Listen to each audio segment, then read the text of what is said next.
नमस्कार। भाषा ज्ञान पर आधारित हमारे चैनल हिंदी जगत में आपका स्वागत है। बच्चों, आज हम लेकर आए हैं आपके लिए अभिव्यक्ति और माध्यम के अंतर्गत जनसंचार पर आधारित अति लघुतरात्मक प्रश्नों की माला यानी कि वन लाइनर्स। चलिए देखते हैं आज के प्रश्न। प्रश्न 1, संचार किसे कहते हैं? सूचनाओं, विचारों और भावनाओं को लिखित, मौखिक या दृश्य श्रव्य माध्यमों के जरिए सफलतापूर्वक एक जगह से दूसरी जगह पहुंचाना ही संचार है। प्रश्न 2, संचार के मूल तत्व लिखिए। संचार के मूल तत्व हैं संचारक या स्रोत, संदेश का कूटीकरण, संदेश का कूटवाचन और प्राप्तकर्ता। प्रश्न 3, संचार माध्यम से आप क्या समझते हैं? वे उपकरण के साधन जो हमारे संदेश को दूसरों तक पहुंचाते हैं संचार माध्यम कहलाते हैं, जैसे समाचार पत्र, film, telephone, radio, Doordarshan, internet आदि। प्रश्न 4, संचारक किसे कहते हैं? किसी संदेश को भेजने वाला संचारक या स्रोत कहलाता है। प्रश्न 5, संचारक के गुणों पर प्रकाश डालिए। संचारक का प्रथम गुण है संदेश की स्पष्टता और दूसरा गुण है संदेश को प्राप्तकर्ता के अनुकूल कूटीकृत करने की क्षमता। प्रश्न 6, कूटीकरण या एनकोडिंग किसे कहते हैं? प्राप्तकर्ता को समझाने योग्य कूट चिन्हों या कोड में संदेश को बांधना कूटीकरण या एनकोडिंग कहलाता है। प्रश्न 7, कूटवाचन या डीकोडिंग से आप क्या समझते हैं? कूटीकरण की उल्टी प्रक्रिया कूटवाचन कहलाती है। इसके माध्यम से संदेश का प्राप्तकर्ता कूट चिन्हों में बंधे संदेश को समझता है। प्रश्न 8, सफल कूटीकरण किसे कहेंगे? जिसमें संप्रेषण बिल्कुल स्पष्ट हो, संचारक जो भी कहना चाहता हो, प्राप्तकर्ता संदेश को उसी रूप में ग्रहण करे, सफल कूटीकरण कहलाएगा। प्रश्न 9, शोर से क्या आशय है? संचार प्रक्रिया में आने वाली किसी भी प्रकार की बाधा शोर कहलाती है। प्रश्न 10, संदेश प्रतिक्रिया या फीडबैक किसे कहते हैं? कूटीकृत संदेश के पहुंचने पर प्राप्तकर्ता द्वारा व्यक्त प्रतिक्रिया फीडबैक कहलाती है। प्रश्न 11, संचार के भेद कौन कौन से हैं?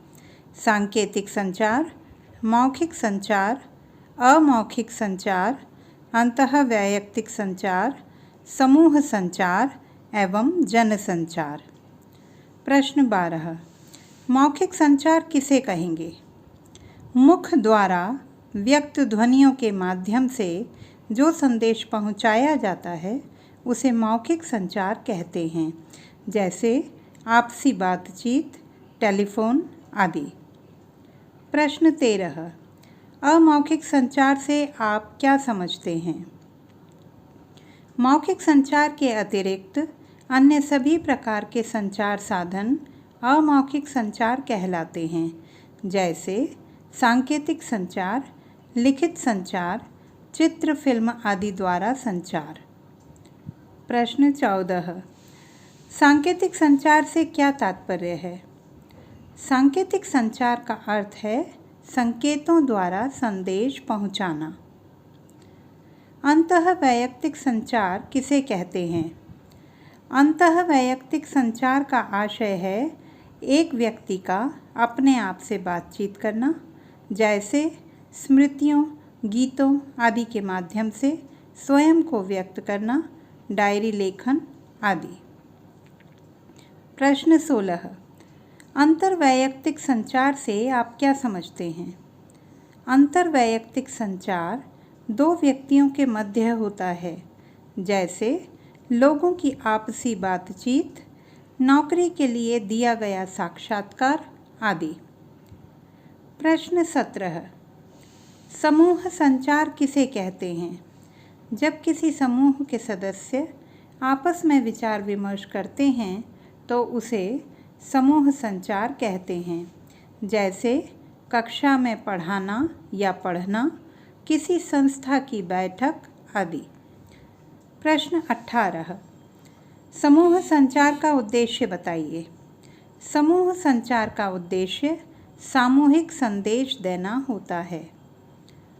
प्रश्न 19, जन संचार से क्या तात्पर्य है?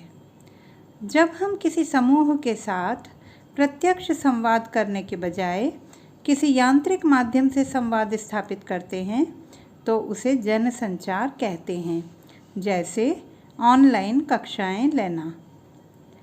प्रश्न 20, जन संचार के माध्यम कौन कौन से हैं? जन संचार के माध्यम हैं समाचार पत्र, पत्रिकाएं, रेडियो, दूरदर्शन, सिनेमा, इंटरनेट आदि। प्रश्न 21, जन संचार अन्य संस्थानों की तुलना में किस कारण अधिक महत्वपूर्ण है? वैयक्तिक या समूह संचार का दायरा सीमित होता है, जबकि जन संचार के साधनों का फैलाव करोड़ों श्रोताओं या दर्शकों तक हो सकता है। प्रश्न 22, जन संचार की विशेषताएं बताइए। जन संचार की विशेषताएं हैं सार्वजनिकता, औपचारिक संगठन, अत्यधिक व्यापकता, द्वारपालों का नियंत्रण और प्रतिक्रिया का अभाव। प्रश्न 23, जनसंचार के कार्यों पर प्रकाश डालिए। जनसंचार के प्रमुख कार्य हैं सूचना देना, मनोरंजन करना, शिक्षित करना, निगरानी करना, एजेंडा तय करना, विचार विमर्श करना आदि। प्रश्न 24, जनसंचार के माध्यमों की क्या विशेषता है? जनसंचार के माध्यमों की यह विशेषता है कि वे अलग अलग होते हुए भी परस्पर प्रतिद्वंद्विता नहीं रखते, बल्कि एक दूसरे के पूरक और सहयोगी बने रहते हैं।